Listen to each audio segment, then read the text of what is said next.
이 영양 불균형은 단순히 영양 결핍, 살이 안 찌고 몸이 약한 상태만을 의미하지 않습니다. 만성 피로나 각종 면역력 저하, 소화불량, 두통, 심지어는 정신적 문제까지 장에서부터 시작된다고 해도 과언이 아닐 수 있습니다. 안녕하세요. 성노가병원 정형외과 이영석 원장입니다. 여러분 시리얼 많이 드시나요? 저는 어렸을 때 호랑이 기운이 솟아나는 시리얼을 참 좋아했는데요. 요즘에는 출근하기 전 간단한 아침 식사로 먹기도 합니다. 그런데 이 시리얼은 참 재밌는 게 우유와 시리얼 양을 맞추기가 어려워요. 항상 먹다 보면 우유가 조금 남아서 다시 시리얼을 붓고 또 먹다 보면 우유가 부족해서 다시 우유를 더 넣어요. 어떤 분들은 이렇게 우유를 한 통 다 비우신다고도 하는데요. 이런 과정을 보면서 저는 우리 몸의 대사가 떠올랐어요.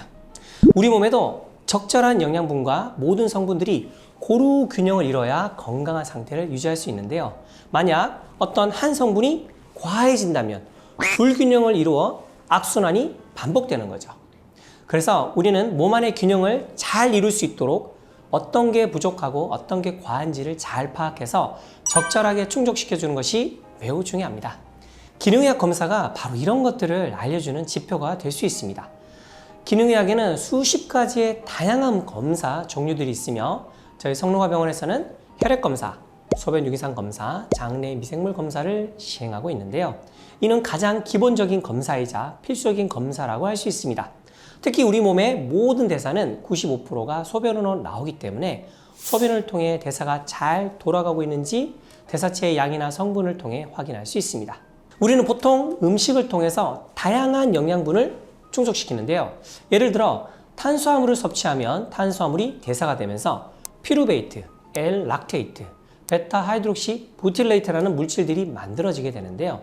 이때 비타민 1, 2, 3, 5 그리고 라이포익 애시드가 부족하게 되면 이 물질들이 체내에서 쌓이게 되고 소변으로 많이 빠져나오게 됩니다.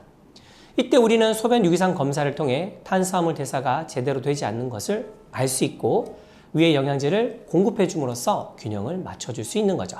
좀 전에 제가 모든 대사의 95%가 다 소변으로 나온다고 말씀드렸잖아요.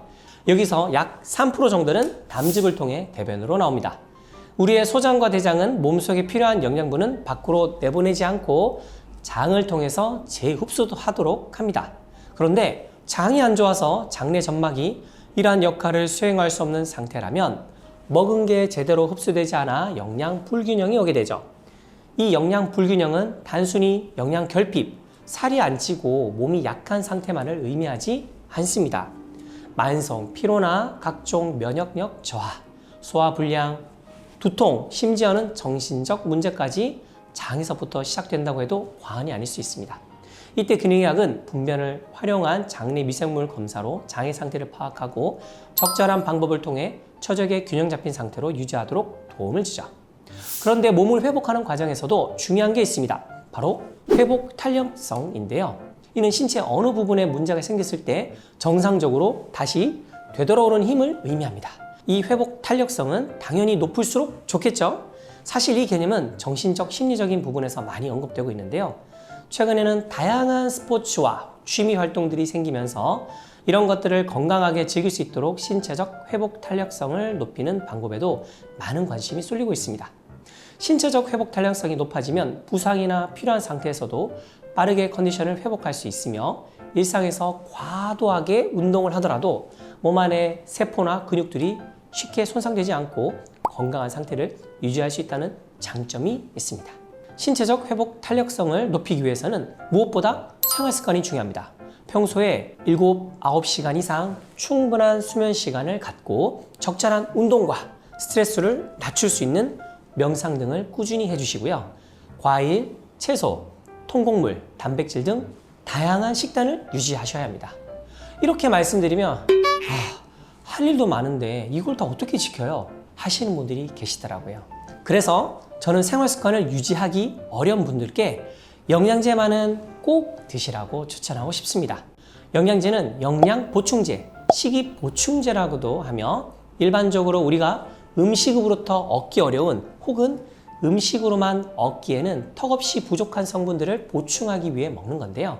우리가 젊고 건강한 삶을 살기 원하지만 바쁜 현대인의 특성상 스트레스 없이 건강하게 짜여진 식단만을 먹으며 여유롭게 운동하고 명상하며 매일매일을 살아가긴 쉽지 않습니다. 따라서 특히 요즘 같은 시대엔 이 영양제가 필수적이죠. 이렇게 영양제를 통해 몸의 영양 상태를 맞춰주면 우리 몸은 회복 탄력성이 개선이 되고 이후 큰 질환으로 이어지는 것도 방지할 수 있습니다. 여러분도 영양제 많이 드시고 계시나요? 제가 TV를 보니까 각종 영양제를 이만큼 집에 쌓아두고 먹는 분이 있더라고요. 그런데 이런 분들이 은근히 많아요. 하지만 과유불급이라고 하죠. 뭐든 넘친다고 좋은 것은 아닙니다. 영양제가 우리 몸에 도움이 되지만 많이 먹는다고 그만큼 더 좋아지는 건 아니에요. 특히 관절 영양제에 대해서는 TV에도 굉장히 많이 나오죠. 이것도 나왔다가 저것도 나왔다가 그때그때 말이 다르기도 하고요. 누구는 이게 효과가 좋았더라, 누구는 저게 좋았더라 이러면서 혼란스러워 하시는 분들 많으실 거예요. 그래서 제가 관절 영양제 딱 4가지만 추천드리고 가겠습니다. 제가 이전에 찍은 영양제 영상도 참고해 보세요. 첫째, 보스웰리아입니다. 인도, 중동, 아프리카의 고산 지대에 있는 유향나무 진행을 채취하여 만든 것인데요. 보스웰리아는 관절염이 있을 때 항염증 및 항관절염 효과가 있어서 관절 통증과 신체 기능을 호전시킬 수 있습니다. 복용을 하신다면 하루 용량은 400mg을 넘지 않도록 해주세요. 둘째, MSM입니다. MSM은 메틸솔포닐 메탄의 약자로 과일이나 채소, 곡물 등에서 자연적으로 발생하는 화합물입니다. 이는 연골과 콜라겐을 구성하는 성분을 갖고 있으며 우리 몸의 염증 반응을 억제하는 효과가 있습니다. 복용을 하신다면 MSM은 하루에 1500에서 3000mg 정도 복용하시는 것이 좋겠습니다. 셋째, 커큐민입니다. 커큐민은 강황인데요. 항산화 효과, 항염증 효과, 혈중 사이토카인 조절 작용 등의 다양한 양리적 효과가 보고되고 있어요.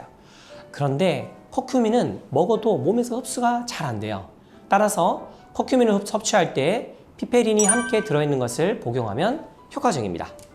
복용을 하신다면 하루 500에서 1000mg 정도를 복용하시면 됩니다.